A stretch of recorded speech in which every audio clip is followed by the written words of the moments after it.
Good evening, ladies and gentlemen, and welcome to the Town Board meeting for Wheatfield for May 2nd, 2016. We do have two preliminary meetings, public hearings this evening. The first one is on a possible change in Chapter 200 of our zoning law affecting cluster subdivisions, looking at conservation cluster subdivision instead. Our focus group, Green Space Focus Group, has been working on this for a long time. They've done some excellent work. Justin, as the head of the focus group, Justin, are you going to run this meeting? You're going to let Drew handle it? Okay, Drew? Drew is from Wendell. He's been working with the task force and with Green Space. Good evening. Thank you. They let me be the spokesperson. Just a little background. I don't know how many people are familiar. Drew, thank you for using the microphone. Yes. I'm usually good without the microphone, but I'll use it anyway. General town law allows communities to control subdivisions in their communities. There's also a section of town law that allows communities to use cluster development. And without getting into it, I'll explain what cluster development is. Laws tell you, zoning tells you you have to have a certain size acre lot, half-acre lot or a quarter-acre lot. A cluster development basically is an encouragement tool to preserve important features. And basically, cluster development says, if you preserve these important features on this property, we allow you to put smaller lots in. But the number one rule of the state's enabling legislation is that you can't have any more lots than what the underlying zoning would allow. So you can't break that law. That's state law that says you can't have more lots. So theoretically, let's talk about theory. You have a 100-acre piece of land, and you're allowed to do 1-acre lots. Theoretically, you could get 100 lots. You probably get a little less because you've got to put infrastructure in. What the cluster law says, you can take those 100 lots, if there's important features on the property, put those 100 lots somewhere else on the property and preserve the remaining features on the property. That's the whole concept of cluster development. The town's comprehensive plan, the town's newly adopted green space plan says, that's great, the town allows cluster developments now, but the law is not real good. So the Green Space Committee, the Green Space Plan, and the Comprehensive Plan, and the task force agreed that the law needs to be updated. Why does the law need to be updated? It's a general law. It tells you, okay, these are the things, this is how you do a cluster. But now that we have a Green Space Plan, we have more focus on what the town is trying to accomplish with a cluster development. So with that, we updated, and that handout tells you the changes that were made in the law. The basics of the law are still the same. It's the same concept, is we've added better definitions, we have a better understanding of what the town's trying to accomplish, and I think most importantly, we've added a good description of what the process is, because it's very important, process in a cluster law. Because the process, I guess the bottom line of the process is, it is not allowed by right. If a developer wants to do a cluster development, the town at any point in the process can say, we don't like this, do a regular subdivision. When you do a cluster development, it's supposed to benefit the town. The developer gets the benefit of having smaller lots, but in return, you're supposed to get all these benefits, which is green space. Another benefit you get, less infrastructure. And you know what infrastructure means? It means taxes. So if you have less infrastructure to maintain in the long term, you will have, hopefully, not those costs in the future. So that's kind of how we got to today. We're looking for any input if people have read the law. If anybody wants, I have a copy of, I have only 5 copies, and copies for everybody, but I have a copy of the state's enabling legislation, which is very important. That's the state law that allows you to do cluster. You have to meet the basics of that enabling legislation. I have 5 copies of that. I have 5 copies of the existing law and 5 copies of the proposed new law. But that handout I gave you the changes between the old law and new law. That's the purpose of it. The Green Space Committee will be an integral part of this, because during that process you can refer stuff to them and they will give you input on the green space components of that project. And in the town of Wheatfield, the beauty of subdivision approval, it involves both boards. So not only do you have the input of the Green Space Committee, you have input of the Planning Board. And member of the Planning Board here is here tonight because they're part of the process. They're going to give you all those recommendations, but ultimately is the town board's decision. and I'll say this because I said this over and over to you guys, when you create laws like this that are flexible, that give you the power to say yes and no, they do become difficult laws. But in the end, with that flexibility, you get the best subdivisions. But it's a lot harder. It's easier to just tell them, you have to meet all these rules, and that's what the subdivision looks like. You're trying to create something that's better for the town, so there's that give and take and push back and forth. So it takes a little longer, and it's a little more work because you want to create the best subdivision for the town that meets all those. And I think there's 12 criteria now for why you would do a cluster development. So with that, I'll step aside or answer any questions of the board first, and then you can open it up to the public. I think my first question is, Cobblestone is the last cluster that was presented to the town, and it's not finalized yet. Yep. It's not approved yet. Yep. What would this law change when it comes to the process of doing Cobblestone? Well, the process does reinforce the fact to the developer that at any point in the process you can say, nope, we don't like this cluster development. You need to go back to the drawing board or do a regular subdivision. You know, with a normal subdivision, quote unquote, you get a lot of that, if you meet all the requirements, you guys have to approve it. With a cluster, you can always say no. It reinforces the fact that it's something that you can grant the power to, if not, just follow the rules and regulations. What else it does is, another important thing of the conservation subdivision, which is a modern term of cluster development, is that the conservation law says you have to do a base map of important features on the property first. That's the most important tool of a conservation subdivision, is that you do a base map first. Before you ever lay out a subdivision, what are the important things on that piece of the property? What are the things that you need to avoid? What are those things that you need to preserve? So I think that map would help you with that, to say that are there important things to say. And when I do say in Wheatfield, as we all know, Wheatfield is a very agrarian or farm community. A lot of cluster developments come in on vacant agricultural land. Well, if there's really not much to preserve from a green space standpoint, got to push back a little harder on those developments. Now, you can also create features that are important to the town. Someone may say this area could be created into something that's important. So that's another tool that you have, is that you can create some things. But that's the struggle you have, I think, what I've seen in the last 15, 20 years that I've been coming back to the town of Wheatfield, is that a lot of what you have in the town is farmland. And you can do some cluster development farmlands. I've seen in other parts of the country where the actual farmland becomes part of that subdivision. Not saying that's Cobblestone, but you'd have to look at the pluses and minuses and features. Could very well be Cobblestone, because that is farmland. Right. Okay. So that's kind of the differences. We're trying to update it. We haven't changed the law completely, but we think we've given a little more direction to how we would accomplish that development.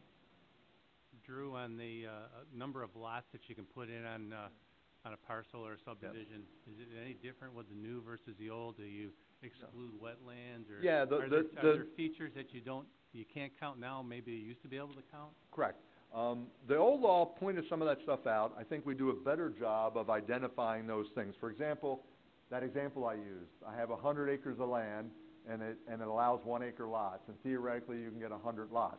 Well, if 50 acres of the site is wetland, you're not getting the credit for those 50, so you'd only have to be allowed to do 50 lots. You have to first, the first step is the base map. The second map is lay out a subdivision in accordance with all the laws of the town of Wheatfield and federal and state law, which is you can't build in wetlands.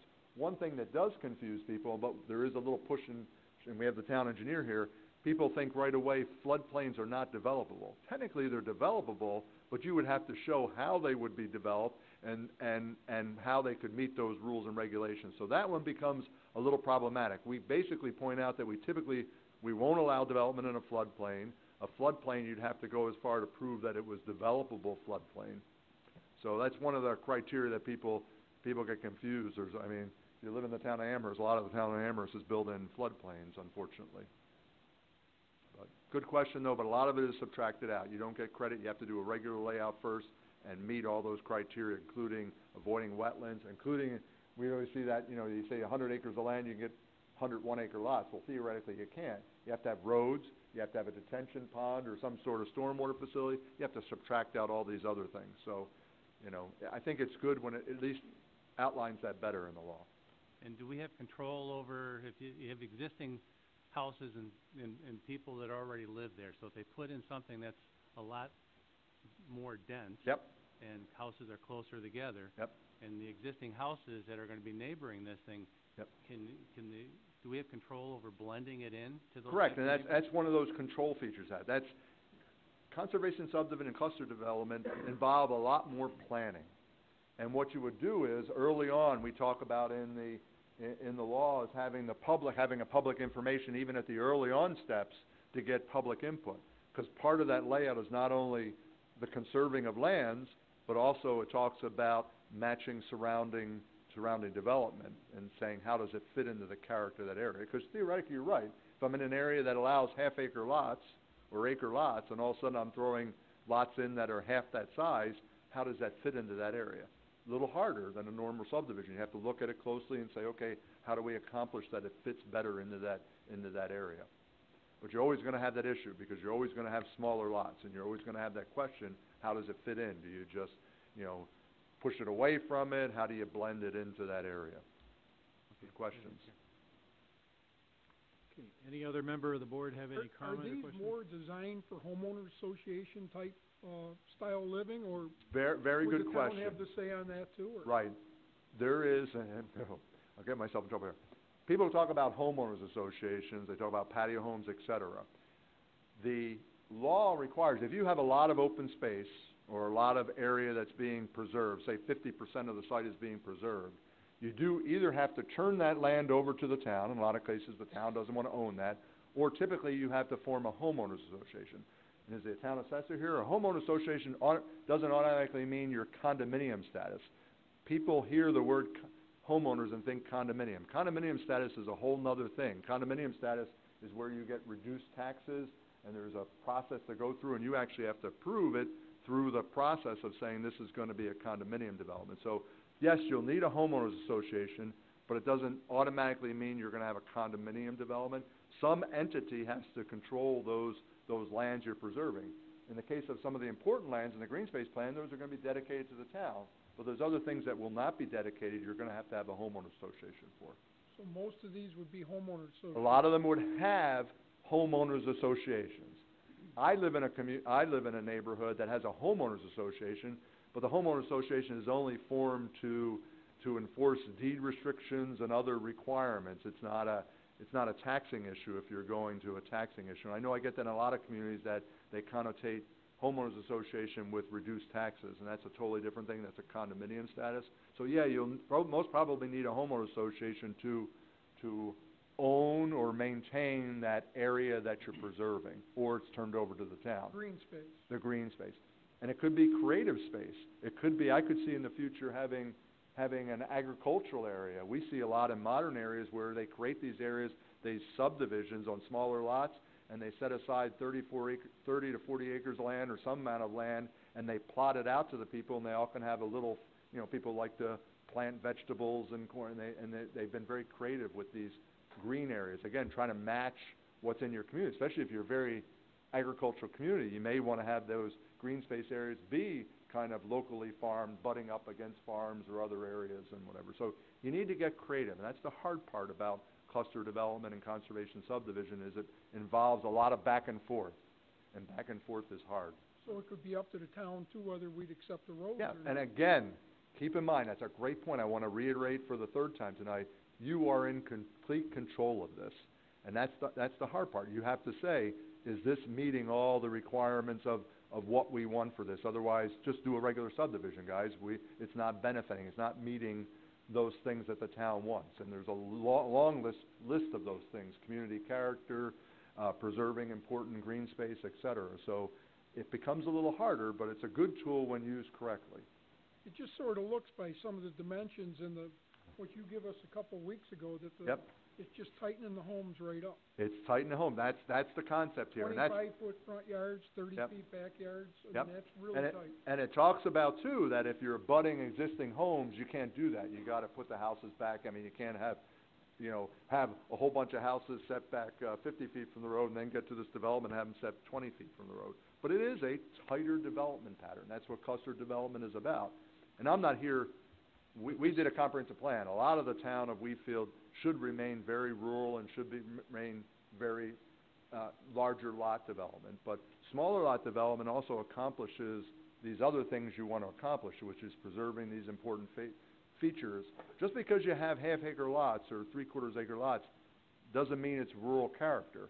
There's other ways of preserving rural character, and it's a hard concept. It's a newer concept, because we used to think the bigger the lots, the more rural character it is. Well, it actually just chews up the landscape more. You're trying to do pockets of development and leave some of that green space around it. And it's not appropriate for all parts of the town. It's real hard. I just measured my pickup truck. It's 18 foot long, and these are 25 feet from the road. Yep, yep. And again, that's a minimum. A lot of the developers, you're right, a lot of developers will not do lots with that minimum setback because they want people to park 2 cars in the driveway. So a lot of them don't do that, even though they can, but a lot of them will actually continue to set their houses back because everybody likes to have those 2 cars lined up in the driveway. So. Now, you mentioned deed restrictions and homeowner associations. Now, the town has no control over deed restrictions, though, correct? No, no. Anytime you do something, and your town attorney will know, if you want a restriction on a property, you have to do it through an easement that's granted to the town, whether it's a conservation easement. Sometimes you preserve a green space area, it's owned by the homeowners association, but you'll have a conservation easement on top of it in the name of the town saying, we'll enforce the fact that you can't develop that piece of property, you can't bulldoze it. Deed restrictions are different things. You're right, you have no enforcement power over deed restrictions. But if it's an easement or a restriction in the name of the town, you then will enforce that. And by the way, you better set it up in a way that it is enforceable by the town attorney and is enforceable by the building inspector or whoever's going to be enforcing that issue. So, good questions. Drew, Gil was talking about the sizes.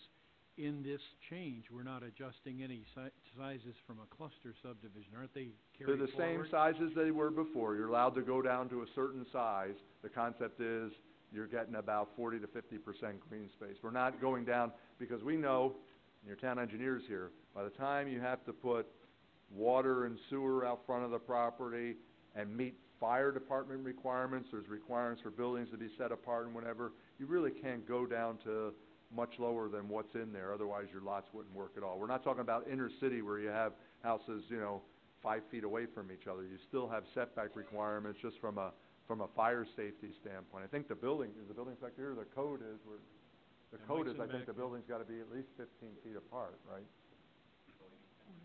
Well. Right. Right. So, you still have to meet public health and safety issues. Now, will these be I single? guess my point is, though, that the changes that we're making are not affecting those. No, we're not allowing smaller lots, no. The lots are still those lot sizes are that what they were are. there before. We allow them to go from, say, your 1.5 acre area down to a certain size, but we're not letting them go any lower. Because you can't do. Those smaller sizes are for almost like multifamily units and whatever. You're not gonna fit. You need a minimum of a certain size lot. Now, these houses would only be single family. Would they be, like a patio home? They're not gonna be 2 stories? Because Good question. I had someone do a cluster development and do large 2-story homes. Yeah, with the small We do not lot- restrict Yeah. the size of this. So remember, someone could do a cluster development where in a 1 acre area, they could put in a 1/2 acre or 3/4 acre lots. It's still a cluster development, right?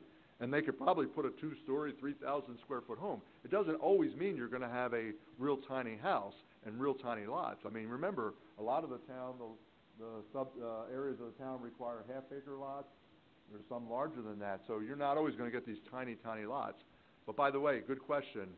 If you're in an area that only allows single-family homes, that's all you're getting is single-family homes. This cluster development law doesn't allow you to put in multifamily homes in a single-family district. It just allows you to put smaller lots. And those smaller lots could be 1/3 of an acre.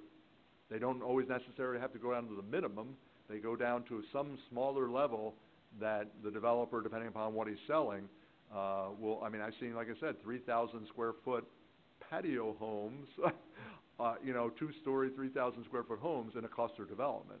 Doesn't mean. Kind of back to what Councilman Doucette said, if you put larger houses on these smaller lots, Yep. you can fit 1 car in the driveway and you can fit 1 car in front of the house.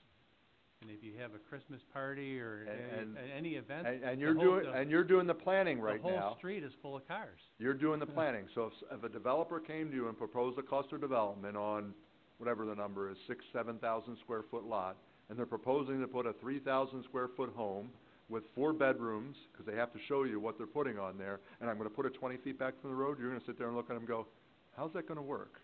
Right? If they were proposing a 1,200 square foot patio home for retired people. We still have the privilege of saying no. You have the privilege of saying no. It's about good planning, and it's hard to do, and sitting down and going back and forth saying, this doesn't work. And that's why you involve the fire department, you involve the building inspector, you involve the green space committee. How do you make that subdivision work the best for the town? Okay? I'm gonna turn it back to you to open it up to the public. Any more questions from the board? I'm all set. If not, then we'll open it up to the public. Now, these would be questions only referring to the Conservation Club subdivision. Conservation Cluster subdivision changes to the law. Is there anybody who wishes to speak on that issue? Yep. Just to add on to that last question, Mark Casper, Executive Chief of Shawnee Fire Company, Chair of the Fire Board. In regards to Larry's comments, in regards to driveway setbacks and things like that, I'll use, I believe it's Skylark Lane off of Lakeside is a perfect example. That there was designed, I believe, in a cluster, originally proposed patio homes, the market wasn't there, so it was a full two-story family, single-family home. And Larry asked about the driveway situation. It scares the heck out of the fire board, and that road in particular, if we have a house fire in there some summer day, when there's a party going on, the cars are on both sides of the road. Because it's not, believe it or not, it's not a super narrow road, it's just the way it's designed, and there's so many cars on that roadway, and with the curve, we're gonna have a heck of a time getting fire exits. And then spinning it off with these private roads in regards to the town parking ordinances too. You know, and how enforceable is in the wintertime with getting those cars out the snow road. Just some thoughts. Skylark in particular is a private road. Yeah. It's not a town road. They were smart enough this past year to put up, no parking on one side. You can only park on one side, then they switched to the other side. So at least you have a chance to get a school bus through. They would have to enforce it. And it's still protected by town fire. It is, yes. Okay, anybody else on this subject? Just on the water sewer side of it, cluster development, you start putting everything in one of those small front yards, water, sewer, gas, electric, phone, it's nothing but a nightmare for any of the utilities to get in there and work. Besides tearing up a yard, you're tearing up driveways. Yep. Same thing with access, as Mark was saying, with these private roads part of it. We're not guaranteed a way in or way out. Again, we are not changing the law that's existing at this point. We are, Stating the opinion. we're adding certain features to that law. Like, was, 2 entrances included in this proposal? No, As with the fire department, we always want 2 entrances, and yeah, we've that, been coming to the town board for a while, and people haven't seen nothing for 2 entrances, so I don't know if that was included or not. well, there are rules on 2 entrances already, but this is not affecting that for cluster subdivisions, I don't believe. One comment real quick. It has to meet all the subdivision regulations, so all the subdivision, and again, if you need to update those subdivision regulations, which I ask my towns to do every 2 years and whatever, you need to change the subdivision. So whether it's a cluster or regular subdivision, they do have to meet all those requirements. And that issue of private versus public road, you're right. That's at least a decision that the town board has to make. We encourage all roads to be public roads, obviously, for public health and safety issues. And I think most of the developers want them to be public roads. If they offer a private road, we actually have increased setback requirements and whatever for those private roads, because we know that problem. And you take a look at it, we could even increase it even more if they want to do private roads. We're not trying to encourage people to do private roads, because we know what happens with private roads. No one's enforcing them, maintaining them, you have problems with them, and then you guys have to service them. So take a look at it, because we did put increased requirements for private roads. We can even make those bigger, because we're not trying to encourage private roads. Okay, any last minute comments?